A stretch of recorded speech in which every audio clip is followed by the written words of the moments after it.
All right, I think we're live. It's Tatsu, your host for Tatsu Live at Real Progressives. I'm Tatsu, obviously. Today's November 14th. This will be my fifth broadcast for RP. And I was just thinking, how many times am I going to do this live stream stuff? And the answer is the live streaming will continue until democracy improves. So, it is T minus 67 days. Hello, Melissa. Until Trump takes office. And I did my usual half-hour session last night at 1 a.m. Eastern Standard Time, which was maybe just enough for people on the West Coast to catch me. But I'm going to repeat the last half of last night's talk. Thank you, Ellen. Ellen's great. Let's see.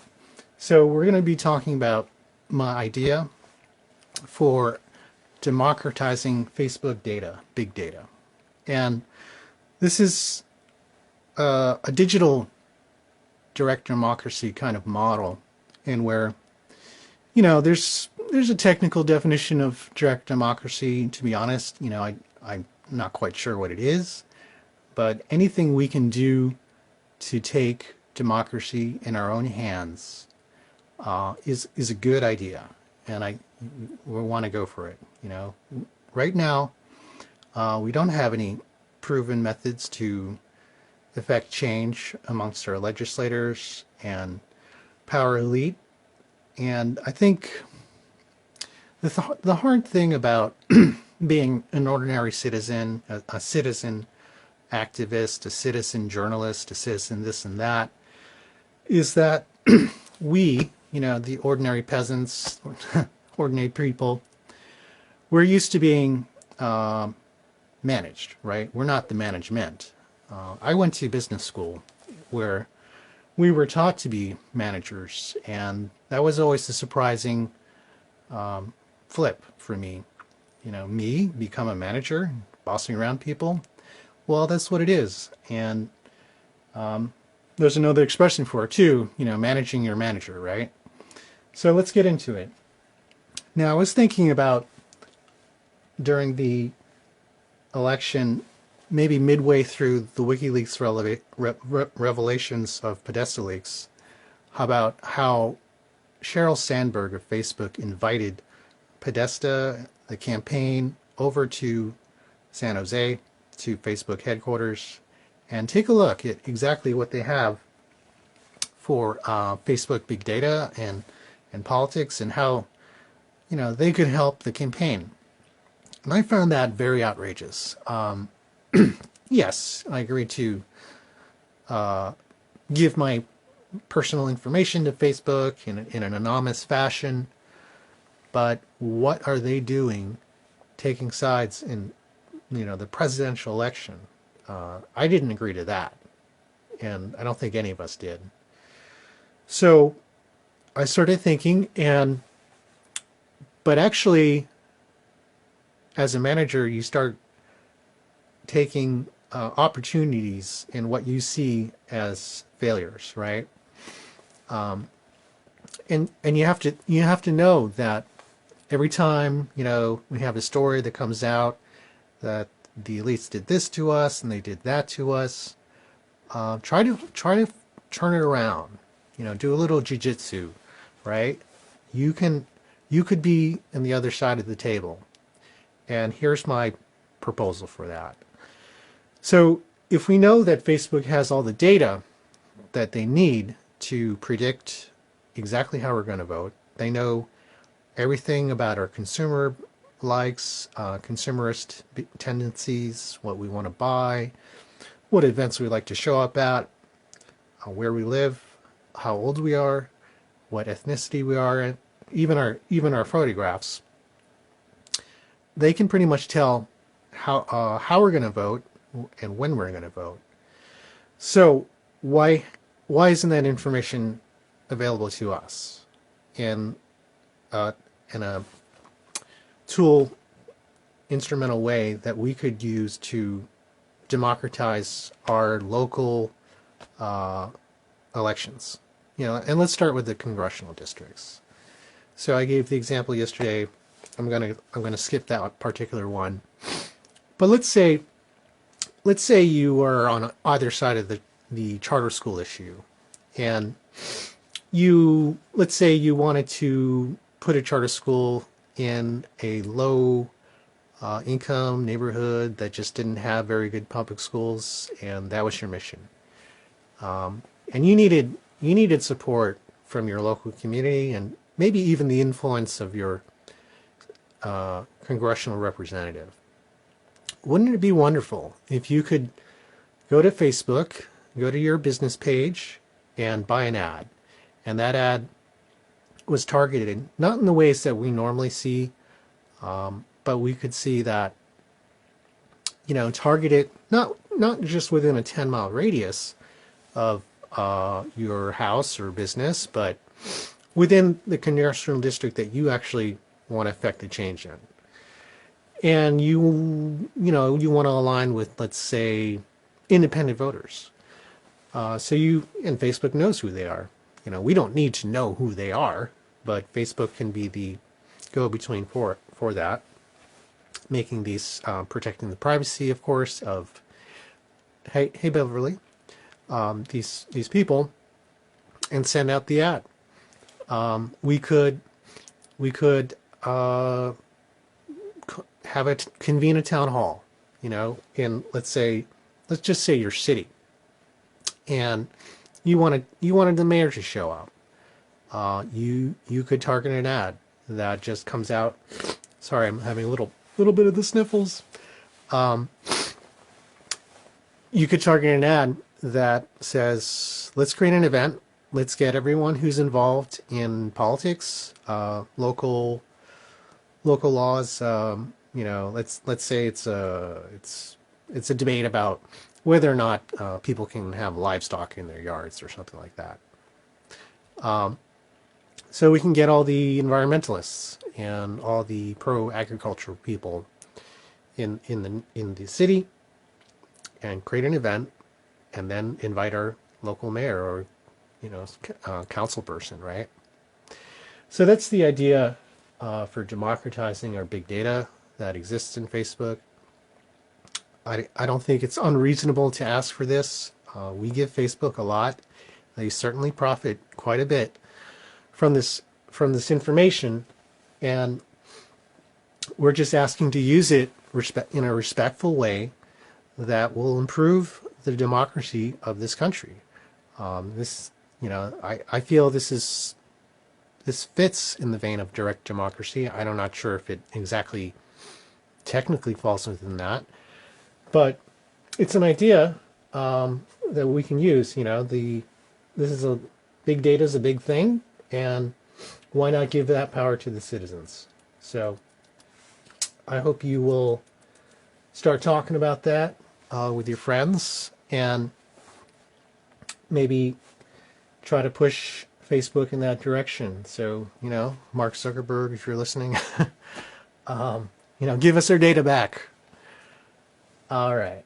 So, and I have other ideas. I won't give them out every day, but, based on the conversation that happens around the last one, then we'll see what happens. I'm only one person. I can throw out ideas, and that's what I do. I just throw things on the wall, see if they stick. If they don't, move on to something else.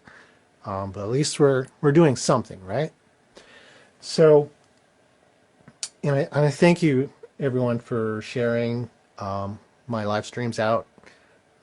It really means a lot to me. Not for me personally, but hopefully some of these ideas will inspire others to act, right?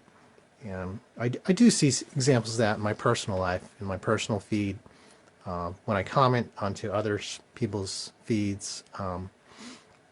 Sometimes they like the idea and they want to talk. They want to talk with me. So it's good. All right. So that was going to be a quick 10 minutes or 15 minutes, a recap from last night about Facebook, big data, democratizing all of that. Now we're going to have a rundown of all the crooks angling for office. So and you're going to hear some stuff that you won't like. So just be prepared. Now, we're talking about Keith Ellison, Steve Bannon, Chuck Schumer, Tulsi Gabbard. We're going to also have a little extra into Trump's data banker. So all the links for all of these people and Trump's data bunker are on the description as usual. And we'll just go over them real quick since you can look at it at your own time.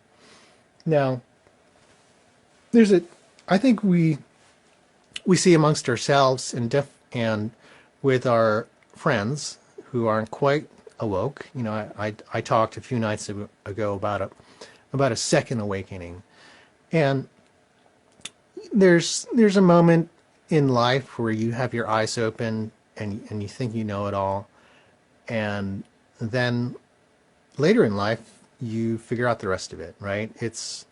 We see this sort of a story, this personal journey that people have, not just within politics, but within religions, and the born again Christian experience, if you will. I actually was a youth minister in college, and it was a great experience. However, personally for me, it only took me so far.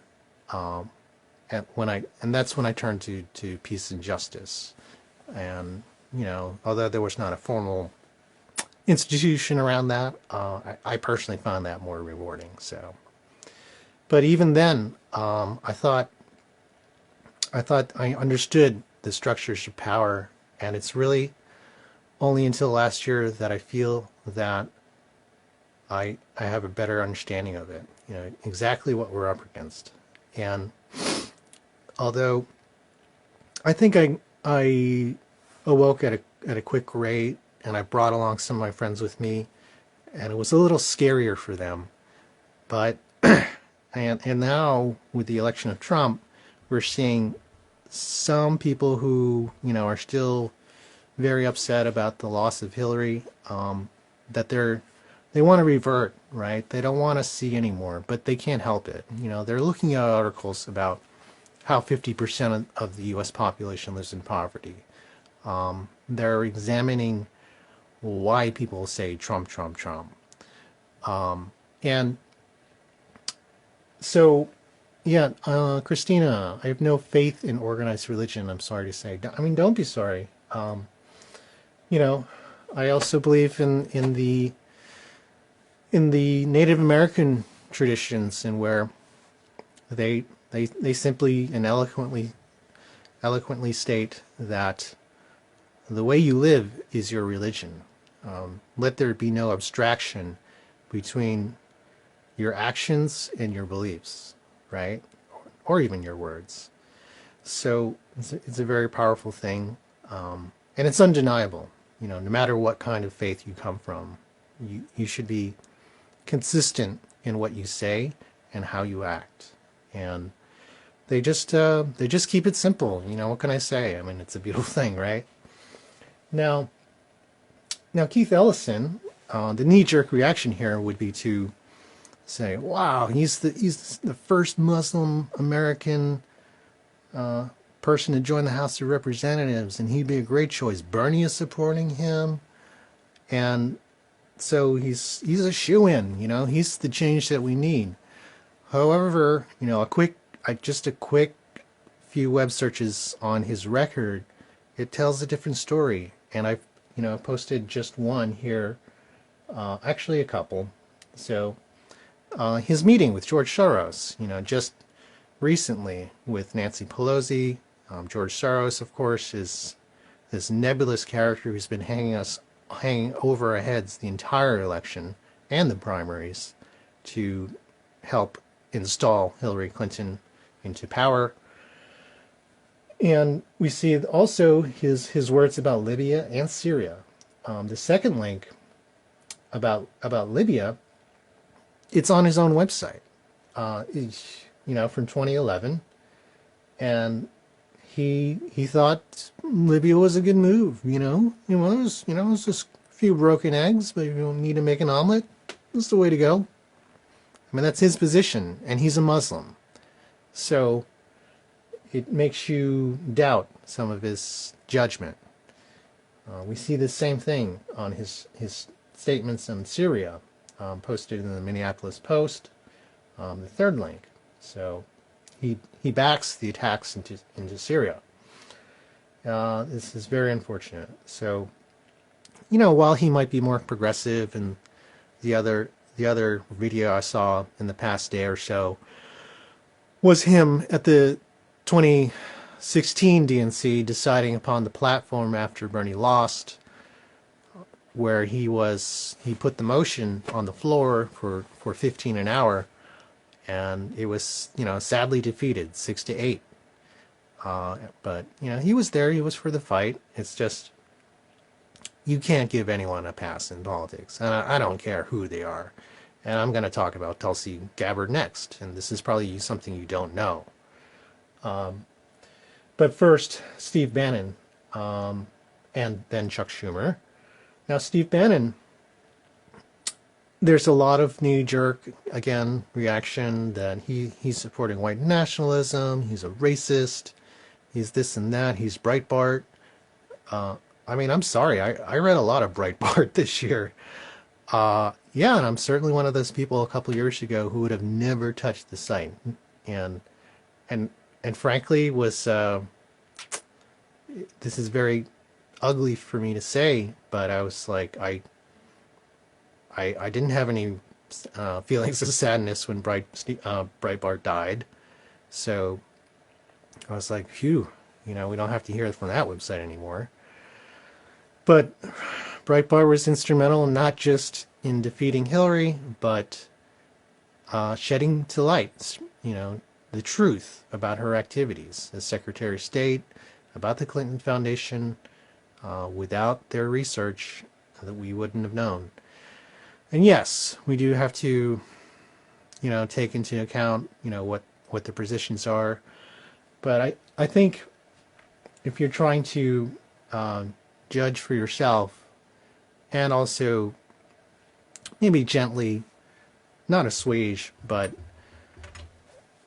pull back the hysteria on your liberal friends about Steve Bannon, please read the Bloomberg article, because it's very long. It's almost like New Yorker-ish long, but this is a very enlightening. I learned a lot of facts about Steve Bannon. He's just I don't know. He's just your American success story, right? He wasn't born into privilege. He went through the military. He waffled around for a while. He ended up on Wall Street by chance. He was almost a burnout. And then he made himself who he is, So, but the latter half is very enlightening in terms of exactly how he and his media arm, which includes Peter Schweitzer of Clinton Cash, how they form this narrative. And this, my friends, is the winning formula that the GOP had, and no wonder why. Look at all the preparation they did. Look at all the research. Look at all the narration that they provided to the general public, and infected even, and they talk in these terms, how they infected the host, the correct host. They infected the New York Times, and the New York Times did their work for them. All of this helped bring down Clinton. So this is how winners think, my friend. And if you don't want to be a loser forever, and I'm not saying you have to adopt these tactics, you have to understand your enemy, right? And you don't have to fight fire with fire, but if you don't know what you're getting hit with, you're going to go down. So if progressives have any chance in the future of standing and becoming a power for the people, we need to look at this stuff. All right, next. And the next article is even more fascinating. Believe it or not, this was posted by that loser, what's his name? Drew Linzer? Linzer Drew? I can't remember. The disgraced pollster. I don't know. I'm just joking, right? So Drew Linzer posted this in his Twitter, a few days before the election, and it was really funny. He posted it as almost proof that the Clinton was going to lose. And the ironic thing is that this rather lengthy piece, in similar fashion to the other Bloomberg piece about Bannon himself, was on the 19th. And the reporter coming out of that story said, oh yeah, they know they're going to lose. They're just trying to set up Trump TV. And that's where the whole narrative, again, the liberal narrative, that Trump was using this as a ploy to start up a new TV network, came up. So, and it's really funny how quickly our liberal friends fall for these plays. These football plays, oh, yeah, let's do the old Statue of Liberty Trump TV play. That'll get them. And yeah, it does. They fall for it every time. So it's embarrassing. So, I mean, the people I've been arguing about what's going to happen and who's going to riot, this and that, they don't talk about it anymore. Now the women that I know, that's a different story. And we'll get to that in a second here. There's a story about Chuck Schumer, who's going to be the Senate Minority Leader. That guy never looked trustworthy to me. I've even seen him in the Gay Pride Parade in New York City once. He was like shaking hands and stuff. And yeah, I mean, read the Intercept article. So now we get to Smack Talk Hour here at RP. Now I'm telling you, and you probably know, that 2018 looks terrible for the Democrats. I didn't talk about Tulsi. All right, Tulsi. So here's the thing you're not going to like about Tulsi. And, I spent the whole year trying to be an equal opportunist offender of everyone. And the dirt on Tulsi is that she has an Islamophobia problem. And, she's Hindu. She's got these weird ties to the, I forget his name, the leader of India. She's met with them. She's met with lobbyists from India. And I believe there's an alternate article on her and her perceived Islamophobia problem. I bring it up not to slam her, but because I really like her. Her ad for Bernie was the best ad of the year. I mean, it was just hit all the right notes and got you right here, and it's just wow. So powerful ad, right? Hans Zimmer soundtrack. I mean, what more could you ask for? But yeah, if let's say she ran in 2020, as ironic as it is, the GOP is going to bring it up on her. So yeah, that's true. You can do a web search, Heidi, Tulsi, Islamophobia. Let's just get it out of the way quick, I mean, you might as well post it today and just, in case she runs in the future and say, yeah, she has Islamophobia problem. Yeah, she got over it, big deal. Don't pull a Clinton, right? Don't try to sweep it under the rug and have it come at you at the most inopportune time, right? So, yeah, so there might be an issue there. And I like Tulsi a lot. Tulsi's the only person that I don't want to strangle because she, said she'll support Clinton. I mean, she did. So, but she hasn't really done anything else beside that. and her standing down, retiring from the DNC chair, I mean, that makes up for it. So she's even in my books, and I have a lot of hopes for her. Now, 2018 looks worse than 2020 for the Democrats on whole. As we see, there's 33 Senate seats up for grabs. 25 are Democratic. 5 are indeed red states. So we know they're going to lose 5 right off the bat, probably.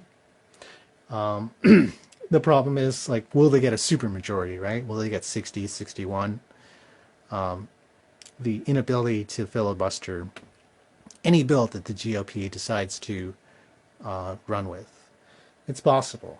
The GOP only has to defend 8 seats, and yeah, the woman. And finally, we get to the woman card 2020, and I think this is an unfair characterization and stereotype, but if my male liberal friends, my male liberal asleep friends, who are like cheering Obama as like the greatest president in history and so forth, are they're over the election. The women, they're still grieving, and what I see happening is these white liberal women voters, they're just not going to settle for anything less than a woman. They don't, and it doesn't matter who she is next time. She could be worse than Hillary Clinton.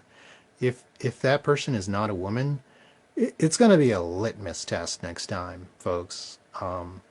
So I don't think the Dems really have much choice except to nominate a woman.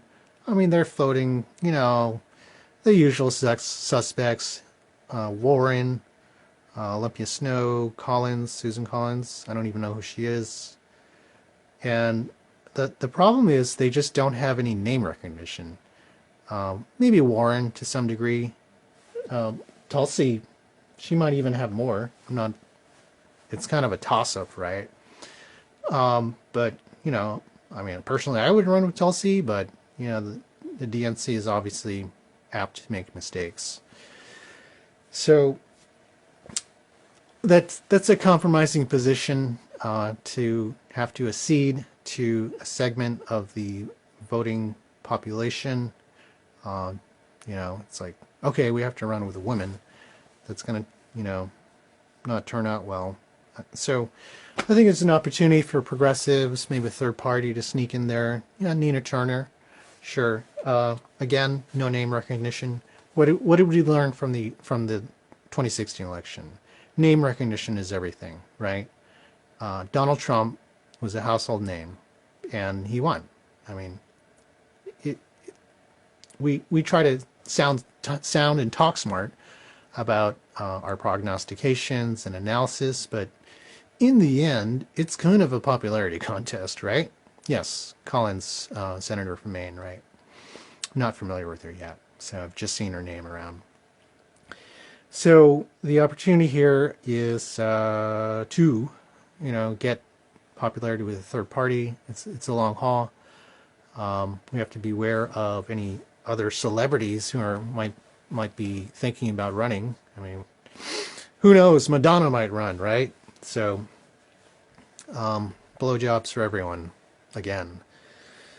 So, that pretty much wraps it up. I'm going to mention Richard CHARNIN again because I believe he's got the correct analysis on the exit polls. He's doing great work. I just saw a video of him on Sane Progressive on YouTube. The link is below. It's the last link there. And he's coming out in rapid fire succession on Missouri, New Jersey, North Carolina, Ohio. Susan Sarandon. I love Susan Sarandon. I would vote for her in a heartbeat. I'm sorry. And that's stupid, right? But yeah, she's great. So, but yeah, Richard CHARNIN, maybe not the most charismatic guy you've ever met, but he's nice and he knows what he's talking about. He's the only person that I know of who's done more research than I have on the election. And I simply just looked at 3 years of primaries and election data. He's looking at exit polls. He's showing you the discrepancies. He's showing you where Trump got ripped off, where Hillary got ripped off, where Jill Stein got ripped off. And again, just to reiterate once again, it doesn't matter if we have a popular vote, electoral college vote, weighted voting. If we don't have fair and trustworthy elections, none of that matters. So, how about the Hulk guy, Lou Ferrigno? I don't know who the Hulk guy is. So, I mean, Jesse Ventura popped up in my mind for a moment, and he's an interesting guy. So, he did some of the hosting for RT on election night, and what they let off with was Jesse's run for governor in Minnesota, and he got on. He won within 60 days because the Democrat and the Republican candidate thought that they could use Ventura to siphon off votes from the opponent, and they were both wrong. They were both so wrong. And instead of triangulating, they shot right at each other, and Jesse did the layback and walked away last man standing. So, yeah, and Jesse's on RT now. He's a pretty serious guy. He knows what he's talking about. And again, the reason why he ends up on a network like RT is because if you're a truth teller, you got nowhere else to go. You're gonna, the doors are gonna shut behind you. The lights are going to turn off, and you're just persona non grata in the mainstream media. So RT is where the good guys and gals go once they've gotten their pink slips. So, all right, guys, I think this wraps it up for tonight. Thanks again. We here at Real Progressives are doing our best. We're young, getting organized, and bringing you ideas to democratize. In your neighborhoods, in your cities and towns, in your states. And we've got everything covered, from monetary theory to activism to ideas to organize, bring intention to light, things like environmental citizen groups. We have different perspectives, right? How many times do you see an Asian American on media, right? How many times do you see people of color, quite frankly? And so I think we try to do a good job in representing all kinds of views. And, if you're out there listening for the first time, I encourage you, I've only been doing this for a month. So if you're inspired by, watching this, try it for yourself. I'm happy to give you tips on what I do. I'm a part-time photographer and use some of those skills and to pump up the production value a little bit. I can tell you about my workflow, how I prepare for these talks, and happy to share. I got no ego in this. I want to see everyone. I want to hear everyone's voice. I want to hear you talk about politics in the workplace. Even if you feel uncomfortable doing it, we're still in the consciousness raising era of the take back of our democracy, and so just talk. That's what we can do now. Have the discussions, bring it up in a way that doesn't offend, is respectful, but can point to some of the more serious issues. And yes, there's going to be times where you're at a loss, and I've seen this many times. It's like I've tried to pull a thread with a friend, and they're like, I don't know, Tatsu, what can you do? F it. And it's like, well, you can do this and you can do that, because you've got people like us and your friends who have done the deep dives, and we're here to back you up. All right. So, all right, guys. Peace and love. Have a good night. See you.